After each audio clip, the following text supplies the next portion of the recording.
Hello once again, welcome back to Saira learnings. ഇത് നമ്മൾ green house ഗ്യാസുകളെ കുറിച്ചും അതുപോലെ തന്നെ എസ്പെഷ്യലി ക്ലോറോ ഫ്ലൂറോ കാർബൺസിനെയും കുറിച്ച് ജസ്റ്റ് അതിന്റെ ഒരു ഇൻട്രൊഡക്ടറി ആസ്പെക്റ്റിൽ നിങ്ങൾക്ക് പ്രീവിയസ് ഇയറിൽ വന്നിട്ടുള്ള ക്വസ്റ്റ്യൻസിനെ കൂടി അടിസ്ഥാനപ്പെടുത്തിയിട്ടുള്ള ഒരു ക്ലാസ് ആണ്. നമ്മളുടെ UGC നെറ്റ് കോൺസെപ്റ്റ് എഡ്യൂക്കേഷൻ സീരീസിലെ 5th ക്വസ്റ്റ്യന്റെ ആൻസറിന്റെ എക്സ്പ്ലനേഷൻ ആണിത്.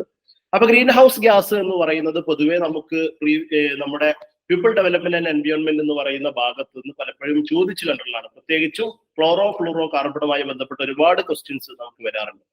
അപ്പൊ ആദ്യമായിട്ട് നമ്മൾ മനസ്സിലാക്കേണ്ടത് എന്താണ് ഗ്രീൻ ഹൗസ് ഗ്യാസ് എന്നതാണ്. ആ ഒരു ഭാഗത്തേക്കാണ് ഞാൻ ആദ്യം എന്ത് ചെയ്യുന്നത്, ഈ ഒരു ക്ലാസ്സിൽ നമ്മൾ പോകുന്നത്. എന്താണ് green house gas? Green house gas കൊണ്ട് നമുക്കുണ്ടാവുന്ന പ്രോബ്ലംസ് എന്താണ്? ഗ്രീൻ ഹൗസ് ഗ്യാസ് ശരിക്കും ഒരു പ്രോബ്ലം ആണോ, അതല്ല മനുഷ്യ ജീവിതത്തിന് ആവശ്യമായ ഒരു ഘടകമാണോ? ഇത്രയും കാര്യങ്ങളാണ് നമ്മൾ ആദ്യം പറയുന്നത്. അപ്പൊ ബേസിക്കലി ഗ്രീൻ ഹൗസ് ഗ്യാസുകളും ഗ്രീൻ ഹൗസ് എഫക്റ്റുകളും നമ്മൾ ചെറുപ്പം മുതൽ തന്നെ കേട്ടിട്ടുള്ളതാണ്. എന്താണ് ബേസിക്കലി ഗ്രീൻ ഹൗസ് എഫക്ട് എന്ന് പറഞ്ഞാൽ?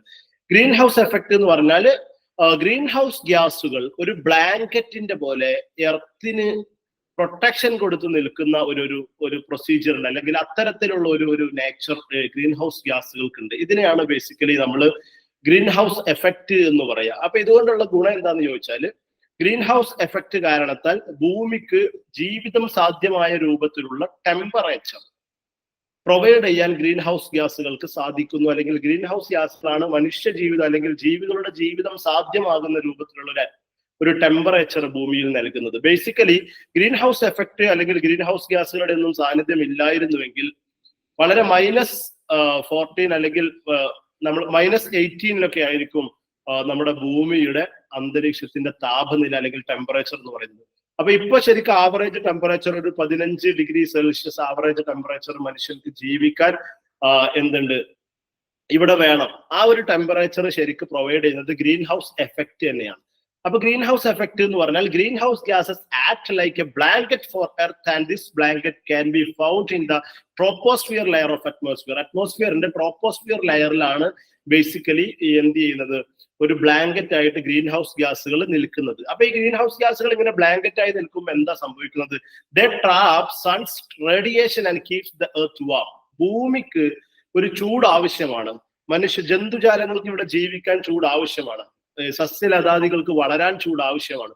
അതിനൊക്കെ വേണ്ടിയിട്ടുള്ള ചൂട് ഭൂമിക്ക് പ്രൊവൈഡ് ചെയ്യുന്നത് സണ്ണിന്റെ റേഡിയേഷനെ ട്രാപ്പ് ചെയ്തുകൊണ്ട് ഇത് പ്രൊവൈഡ് ചെയ്യാൻ ഗ്രീൻ ഹൗസ് ഗ്യാസുകൾ ഇങ്ങനെ ബ്ലാങ്കറ്റ് ആയി നിൽക്കുന്നതിലൂടെ സാധ്യമാകുന്നു എന്നതാണ്.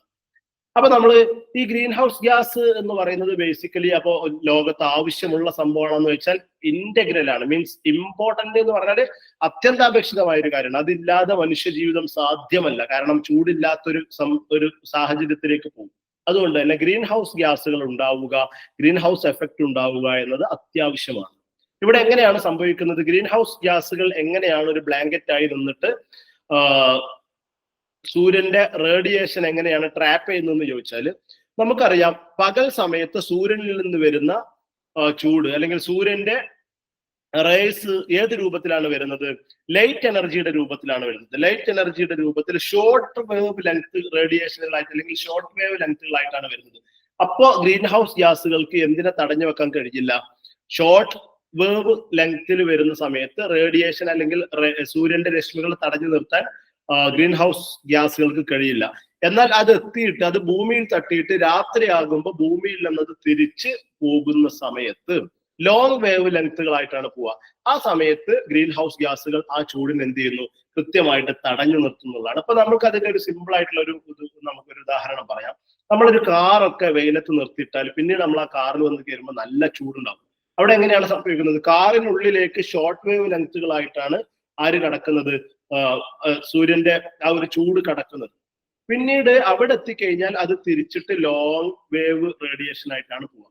അപ്പൊ അത് കാറിന്റെ പുറത്തേക്ക് സഞ്ചരിക്കാൻ അതിന് കഴിയില്ല. ഇങ്ങനെ തന്നെയാണ് ബേസിക്കലി ഗ്രീൻ ഹൗസ് ഗ്യാസുകൾ എങ്ങനെയാണ് സൂര്യന്റെ രശ്മികളെ പിടിച്ചു നിർത്തുന്നത് അല്ലെങ്കിൽ എനർജിയെ പിടിച്ചു നിർത്തുന്നതെന്ന് ചോദിക്കുന്നതിന്റെ ആൻസർ ഇതാണ്. ഇവിടെ ഒരു ചിത്രീകരണം ഞാൻ കൊടുത്തിട്ടുണ്ട്. സൂര്യനിൽ നിന്നും നേരിട്ട് എന്ത് ചെയ്യുന്നു? രശ്മികൾ താഴോട്ട് വരുന്നു. ആ സമയത്ത് ഗ്രീൻ ഹൗസ് ഗ്യാസിന്റെ ബ്ലാങ്കറ്റ് ഇവിടെ ആ സമയത്തുണ്ട്. പക്ഷെ ഇങ്ങോട്ട് വരുന്ന സമയത്ത് ലൈറ്റ് എനർജി ആയതുകൊണ്ട് തന്നെ ഷോർട്ട് വേവ് ലെങ്ത്തുകളാണ് ഈ രൂപത്തിൽ ഭൂമിയിൽ പതിക്കുന്നു. നമ്മളുടെ ഗ്രീൻ ഹൗസ് എഫക്റ്റിലൂടെ ഉണ്ടാകുന്ന ബ്ലാങ്കറ്റ് അതിനെ തടഞ്ഞു നിർത്തുന്നില്ല. എന്നാൽ ഭൂമിയിൽ തട്ടിയിട്ട് അത് തിരിച്ചു പോകുമ്പോൾ അത് ഹീറ്റ് എനർജി ആയിട്ടാണ് തിരിച്ചു പോവുക. ഹീറ്റ് എനർജി ആയിട്ട് തിരിച്ചു പോകുമ്പോൾ അത് ലോങ് വേവ് റേഡിയേഷനിലൂടെയാണ് പോവുക, അല്ലെങ്കിൽ ലോങ് വേവ് ലെങ്തിലൂടെയാണ് പോവുക. അപ്പൊ സ്വാഭാവികമായിട്ടും നമ്മളുടെ ഗ്രീൻ ഹൗസ് എഫക്റ്റിലൂടെ ഉണ്ടാകുന്ന ബ്ലാങ്കറ്റിനെ മറികടക്കാൻ കഴിയില്ല. അങ്ങനെയാണ് നമ്മൾ ബേസിക്കലി നമ്മുടെ ഈ ഒരു അന്തരീക്ഷത്തിന് ചൂട് കിട്ടുന്നത്.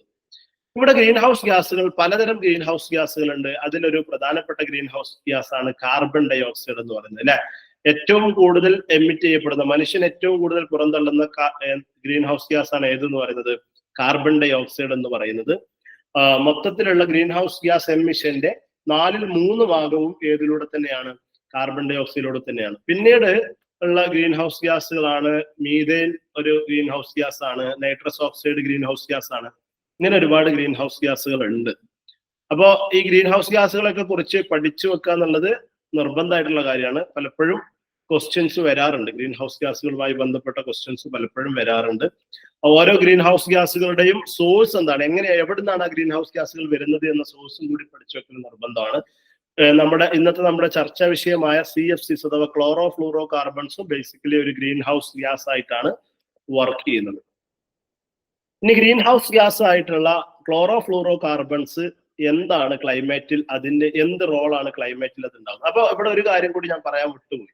നമുക്കിവിടെ അറിയാം ഗ്രീൻ ഹൗസ് ഗ്യാസുകൾ അപ്പൊ വളരെ നിർബന്ധമായിട്ടുള്ള കാര്യമെന്ന് ഞാൻ പറഞ്ഞു. പക്ഷെ എപ്പോഴാണ് ഗ്രീൻ ഹൗസ് ഗ്യാസുകൾ പിന്നീട് ഒരു പ്രോബ്ലമായി മാറുന്നത്?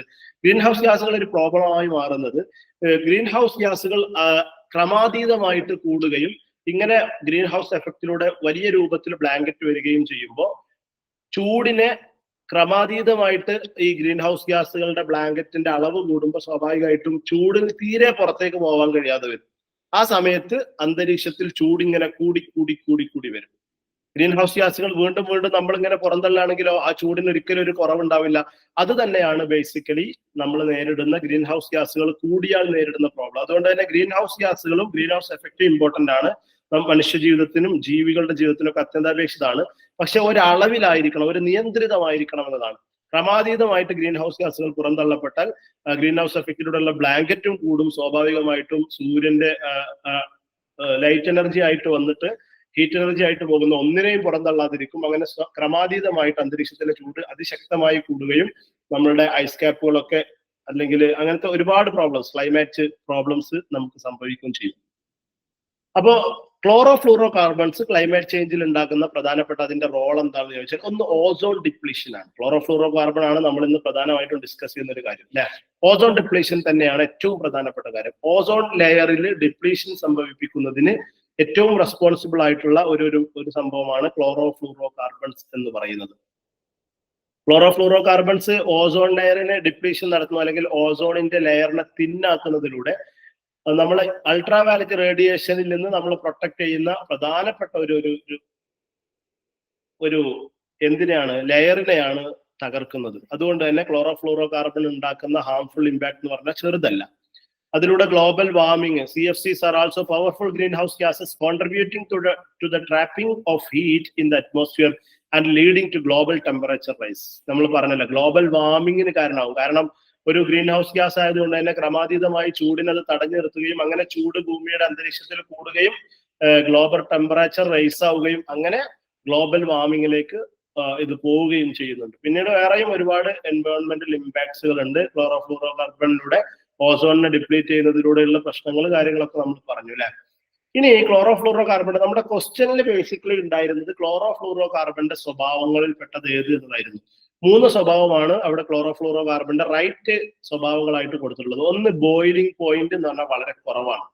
Chloro fluoro carbons are known for their low boiling points. അത് നമ്മൾ നോട്ട് ചെയ്ത് വെക്കുന്നതാണ്. ബോയിലിംഗ് പോയിന്റ് വളരെ കുറഞ്ഞിട്ടുള്ള സംഭവമാണ് ഏത്, ക്ലോറോ ഫ്ലൂറോ കാർബൺസുകൾ. അതുകൊണ്ട് തന്നെ അത് റൂം ടെമ്പറേച്ചറിനേക്കാളും ബിലോ ആയി കഴിഞ്ഞാൽ ഉടനെ എന്ത് ചെയ്യുന്നു, ഉടനെ അത് വാപ്പറൈസ് ചെയ്യപ്പെടുന്നു എന്ന കാര്യം നമ്മൾ മനസ്സിലാക്കേണ്ടതുണ്ട്.